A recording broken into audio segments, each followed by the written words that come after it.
Ayala being Ayala.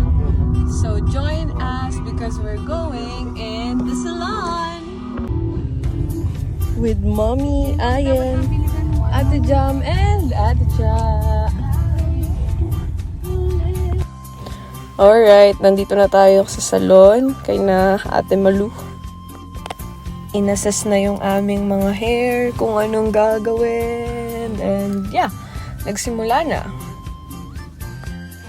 I'm really happy kasi dito sa Amadeo, meron na rin silang protein treatment sa hair. Hinahanap ko kasi kung anong salon nag-o-offer nun. Dito kay na Ate Malu, meron na rin. So, yeah, I'm very happy.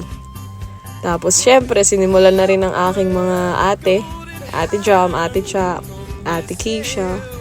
And ayun, ang saya lang. We were all enjoying it. So, yun na nga. Pamper time muna sina self. Siguro, inabot kami until 10, if I'm not mistaken, 10 p.m.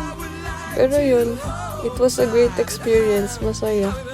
Tsaka, I don't know, mas masarap talaga magpaayos ng buhok dito sa atin kaysa sa abroad. Kasi parang masulit yung bayad mo dito. Bale, natapos na si Ayan tsaka si Mami. So, they went home na to have dinner. Tapos, susunod na lang kaming apat.